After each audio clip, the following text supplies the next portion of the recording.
Yeah, watch Okay. it. Watch it. I might. It's good shit. We do all that shit. And I might. It sounds like kind of dark and It's not though. It's just real shit. What's up, everybody? Welcome back to another episode. Please like the video and subscribe. Our target is only 1,000 likes. So Kevin Gates has always stayed true to himself. Sometimes it rubs people the wrong way, but when you're authentic and don't play around, that's going to happen. He obviously knows that, and it's helped him remain a steady and respectable figure in hip-hop for the last decade and a half. On his latest album, I'm Him Too, Gates is an open book. It allows him to touch on a bevy of topics and aspects of his life that would otherwise be avoided by a more private MC. On the Team 11 song set, Kevin Gates divulges on the wins and painful losses of his career. He also gets vulnerable on the opener, Therapy Sessions. Here he expresses that sometimes it's hard for him to share what's troubling him. That sounds fire. No brainer. You put one of your worst songs out with Chris Brown. It might become your best. Absolutely right. Shout out to friend of the show, Leon Thomas, man. For Facts. Who else came out? Kevin Gates? Gates? Yeah, Kevin Gates came out. He dropped I'm Him Too, which, follow up to I'm Him, of course. I played it, actually dropped on Thursday, which was a little weird to me. I've noticed I saw like a couple albums, couple singles, people are starting to drop on Thursdays. I don't know if there's some marketing or billboard game they playing now with that. But anyway, the album's great. Like, Kevin Gates has become Mr. Consistent to me. He really don't miss on a project. I'm pausing that anyway. Consistent? Kevin Gates has been Mr. Consistent for me. On me. I said for me. He is. For me. Listen, If you said on, then that would be... I'm giving it a pause either way. All right. Either way, I'm just giving it one. I'll take it. Hey, listen.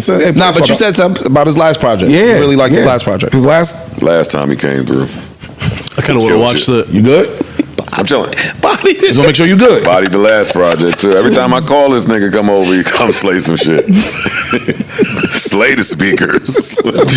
Crazy. I'm probably gonna play a sleep off of it. He had two singles that he dropped prior to the album. Kevin Gates is on my Mount Rushmore of niggas I want to interview, but I won't. I want to see the Bobby interview. Bobby shit, she holding on.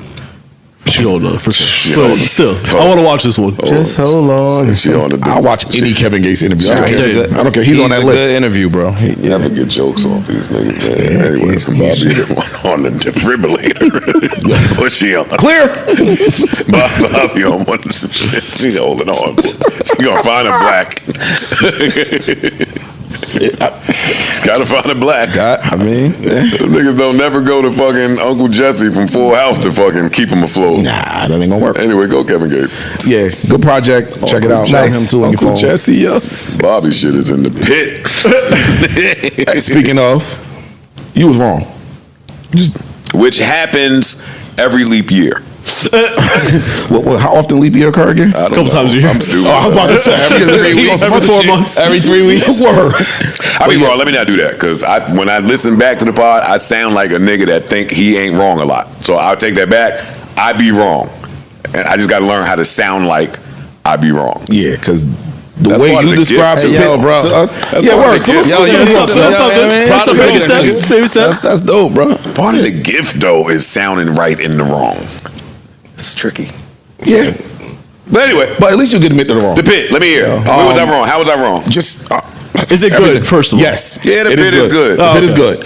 I wasn't never trying to say the pit wasn't good, by the way. No, You but didn't the way, sell it at all. The way you Yeah, you didn't do it right. you didn't the way you sold it. I started with it's like an old FX show. I don't get that. Stop it. And then y'all said new FX or old FX? I said old FX. And y'all was like, oh, that's good. So wasn't trying to downplay it. Well, the way you downplayed it though. You were saying how shit don't connect between the people that work there. You made it seem like outside of the patients, there's no story that carry on from episode to episode. First off, it's almost 24 based, where the entire season takes place in one day. Every episode is an hour in the same emergency room. So That's part of the problem I was speaking to. how is that part of the problem, Joe? That's kind of Because it's too many patients coming in with problems. I don't want to say too many like it's not good, but when you first watch it, I was overwhelmed by the patients that were coming in and all of the story and problems that the patients had. True, but even the patients, it's not like they coming in and rolling out in the same episode. So all of this shit is ongoing. I mean, I'm only at episode 5 or 6 right now. I'm only at 7. So I'm still early on. I think it's a 15 episode season from what I've been told. Damn. It's some wild, I think that's genius. wild, I haven't seen wild shit.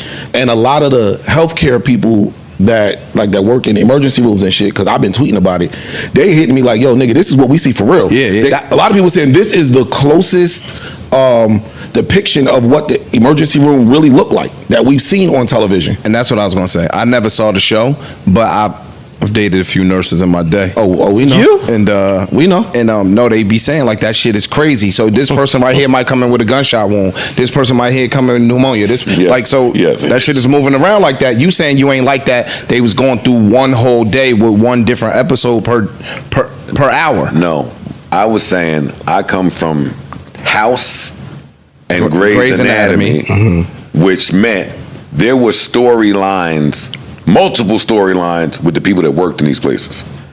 On this show, as up to the point where I was watching it, the storyline just came from the patients.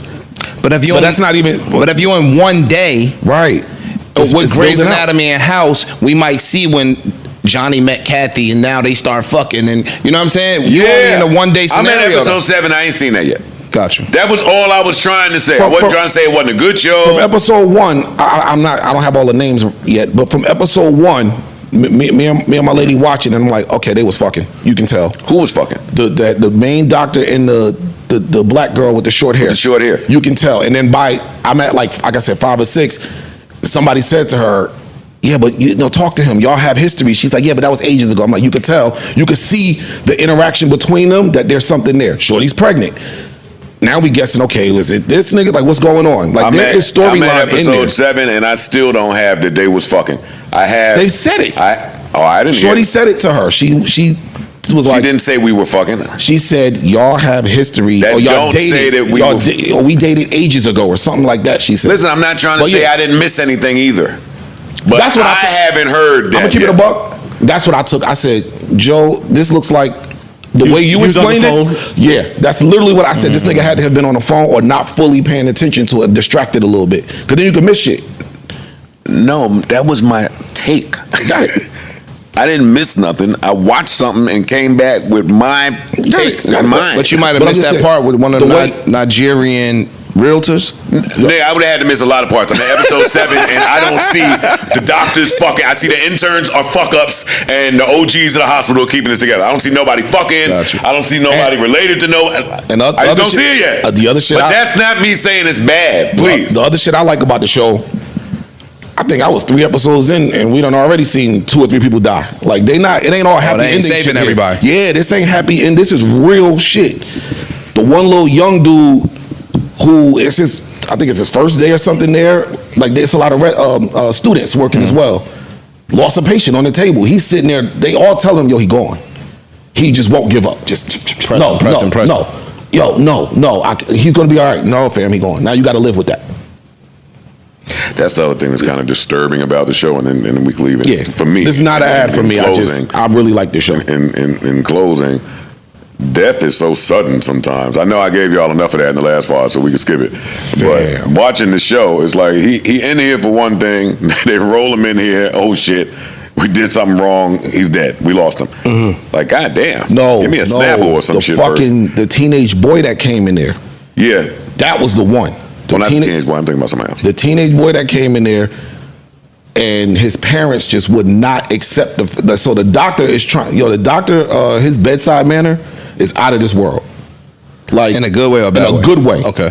Like they already know he's brain dead. It's over. But he don't want to just lay that on the family too quick. We'll run another test. All right, we're gonna go do this now. This one takes an hour to come back. And they telling him, you holding up this spot. We got a whole, they waiting room is nuts. We holding up this spot, get this kid out of here. He's like, no, I'm trying to help the family. The parents don't understand. We're gonna work our way through this. this is giving them time to prepare for the news that I really got to give them. Gotcha. Got it. This shit is fire though. So check it out. There we go. Watch it. Yeah, watch it. Okay. Watch it. I might. It's good shit. We do all that shit. And niggas say, I might. Well, I mean, it sounds like kind of dark and. It's not. It's not though. Oh my it's God. just real shit. Yeah. I could never. I was watching that shit. I'm like, yo, about 30 minutes in, I said I went home. First day? Oh, nigga, what? Nah, Gone. They numb to that shit. Back to my Breakfast Club topic. Let me get off this Pitt for a little bit. Yeah, for sure. I don't think that there's a wrong time to get pregnant either. I do think that if you get pregnant at the wrong time and your replacement is really, really, really good, then you're coming back to deal with some different circumstances. It's possible. And I don't want to. I'm never going to compare a pregnancy to injury, but in sports, you don't plan on the injury. Right, Drew Bledsoe. Yep, all of them. Like, I don't want to say it, but all of them. And that's got to be tough for women, right? To weigh that. Yeah. That's where the career versus. That's where that argument comes from. Career versus. Well, there's family. some women that don't connect the two. There's some women that don't connect the two, and there's some that do. Well, some careers one won't affect the other, and then there's other careers where one directly affects the other. I've spoken to older, successful business women that have made the decision to not have children because of the path that they were on. Yeah, my job is so it even takes. It kind of even takes precedent over real relationships. And I was about to say, my job is so demanding that I can't even really get serious with this person because I can't give them that much time. And the other part of that, to add to what you're saying, is right. There's some women that are making their decision not just based on them and how they feel in their job trajectory, but they're the breadwinner of the relationship. They're making this sit down. Yes, shit fucked up now. Yeah. Some for some women, it ain't just them. It ain't just them. I can't do it for us. It gets deep. Yeah, I ain't gonna hold you. I'm glad that men don't have to make that decision. I would fuck it up too. It'll be. I would do Unfortunately, it'll be a lot less babies out here if we had to make that decision. Niggas are selfish when it comes to that. Get into the money. Niggas be selfish once they get the girl pregnant. I know, but I'm talking about if the pregnancy would stop a man's career, a lot less niggas is going to choose to go get that bag. Because that's where our value is. The world looks at our value is how much can you get to the bag. How much money you make. Passion in the moment. Fuck all that shit. How much money you make. That's true. We are definitely